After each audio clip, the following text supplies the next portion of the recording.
and welcome to the Holy Week moments with Pastor Sherry, Reverend Sherry, Chaplain Sherry, Coach Sherry.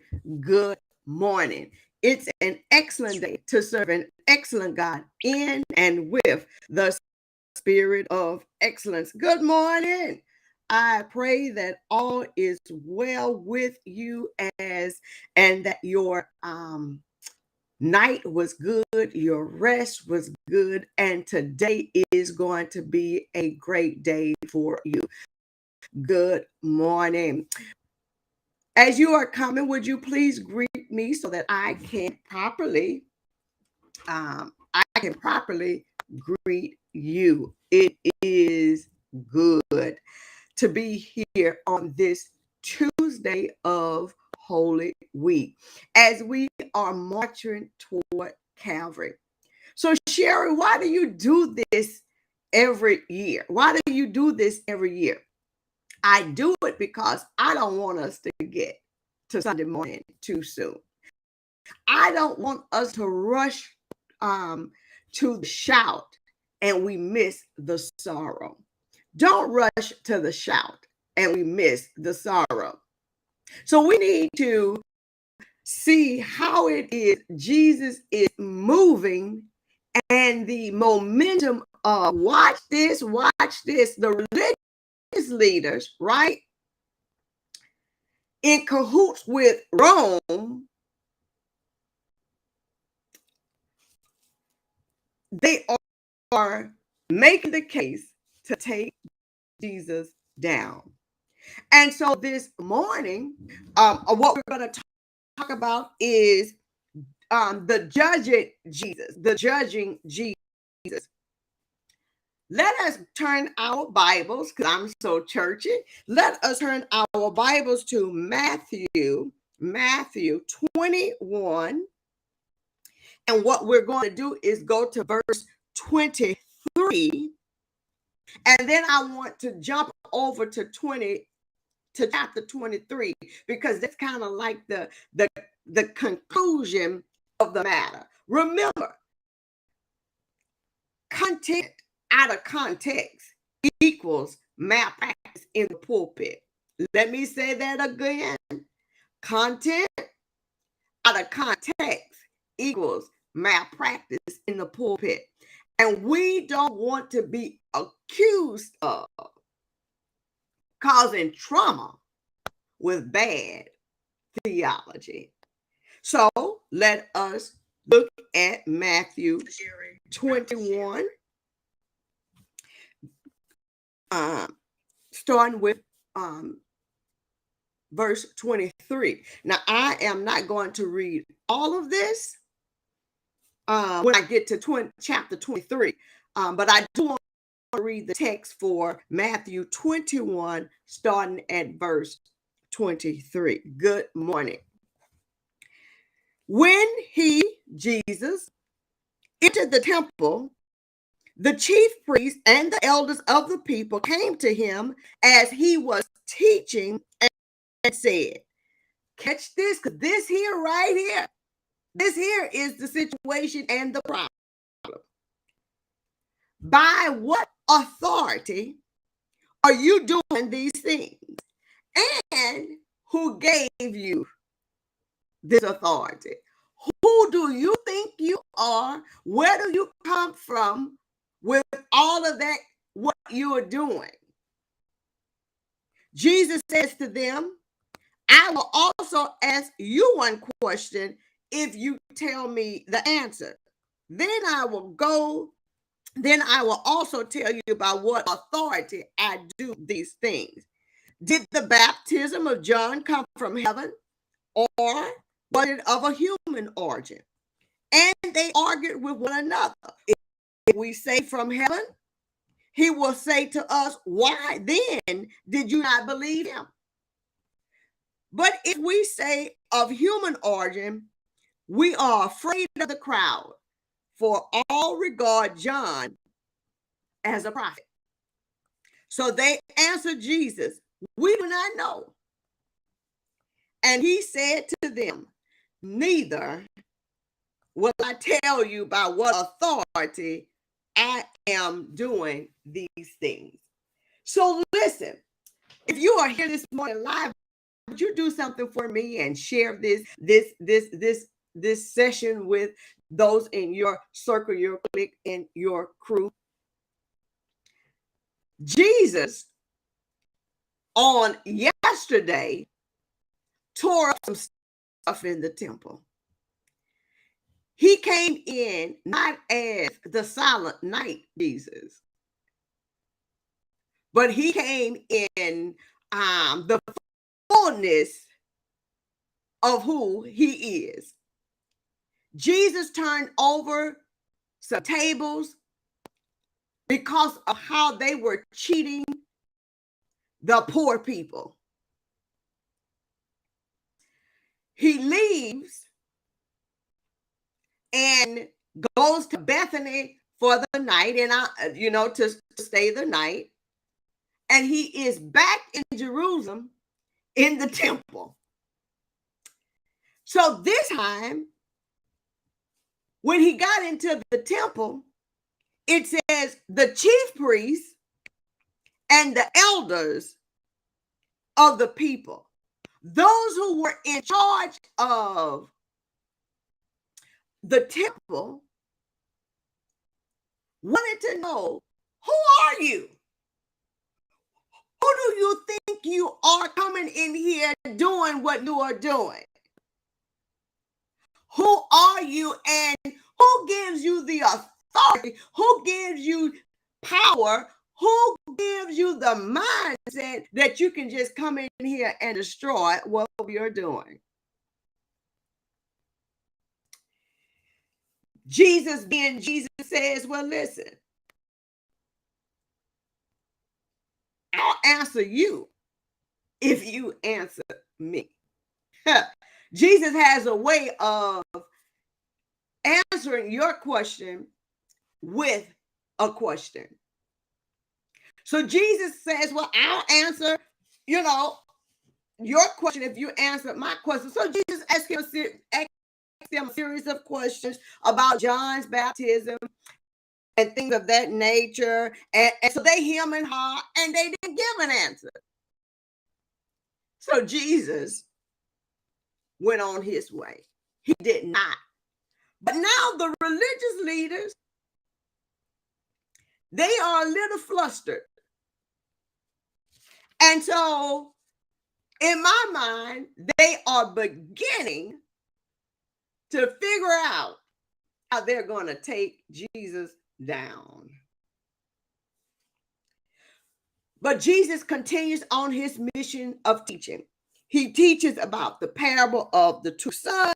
He teaches about the wicked tenant. He teaches, he has a parable about the wedding banquet, taxes, and about the resurrection. But here's what happens. They are trying to trap Jesus by asking him all of these questions to try to get him with a technicality. The technicality, so to speak, is they want to get him with, do you know the law? So they ask him questions like,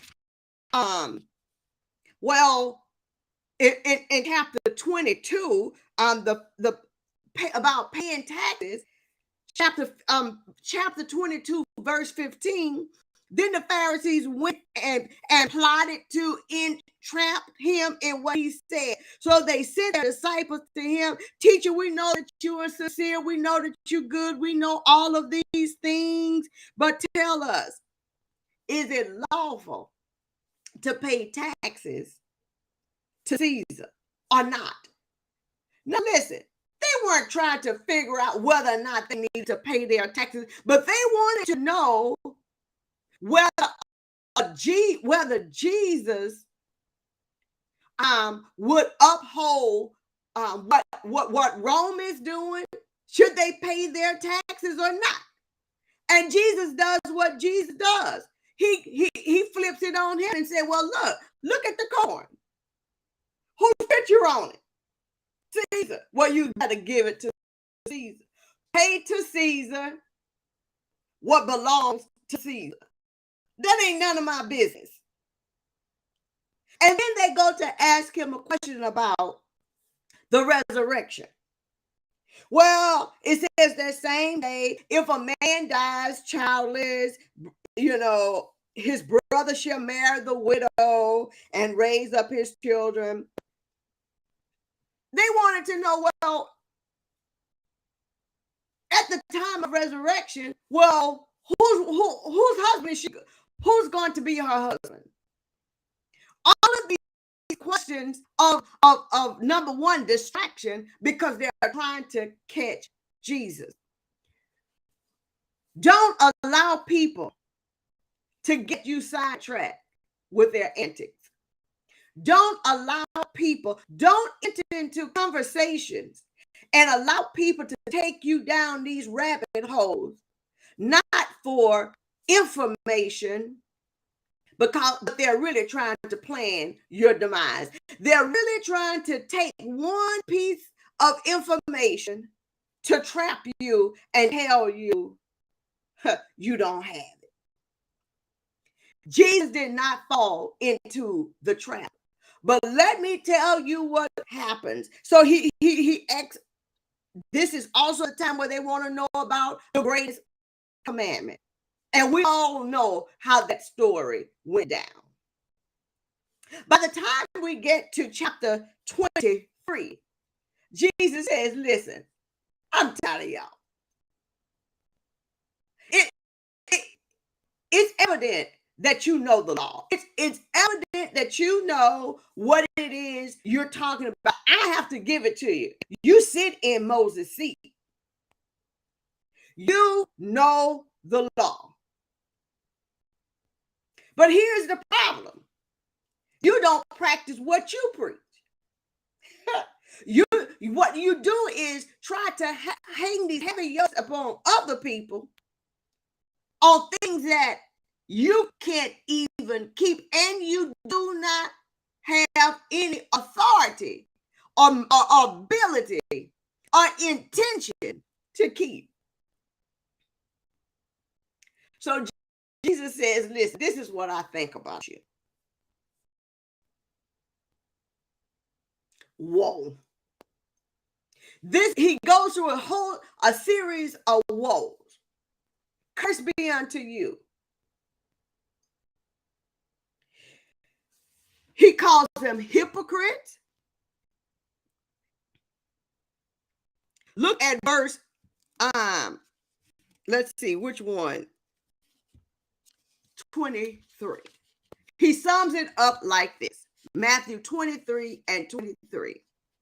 Jesus says, woe to you, scribes and Pharisees, hypocrites!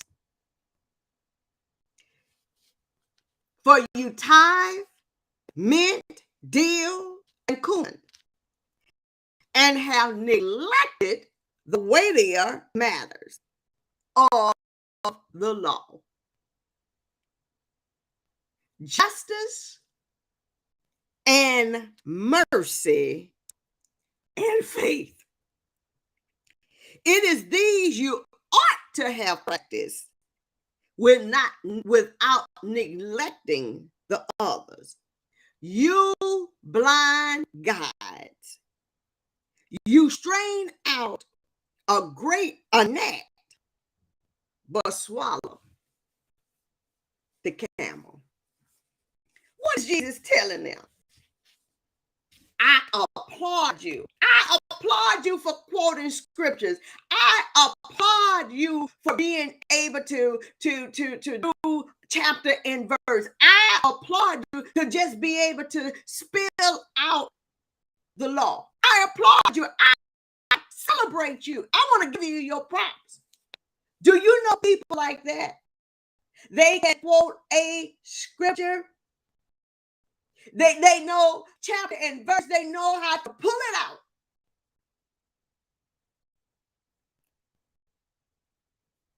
But they don't practice what they preach. Jesus says, listen, Linda, all that's well and good.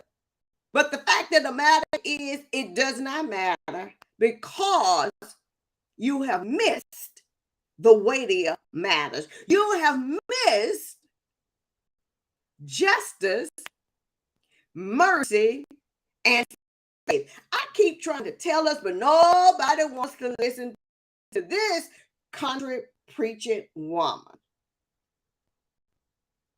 Let us stop majoring in the minors and minoring in the majors.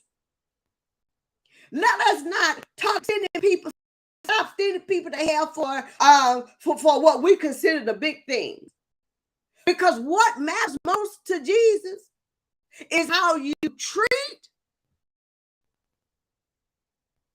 each other, how you treat the least, the last, and the unlikely. Jesus says, listen, all of that is good, but you have missed the weightier matters. Let's have the law, but the law, let's meet it out with justice. Let's meet it out with mercy and faith. In other words, Jesus says, listen,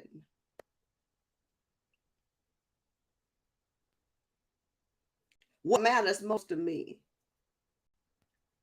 is not that you just quote it, but that you do justice. I'm Sherry Brown Jackson. May all be well with your day. Bye-bye.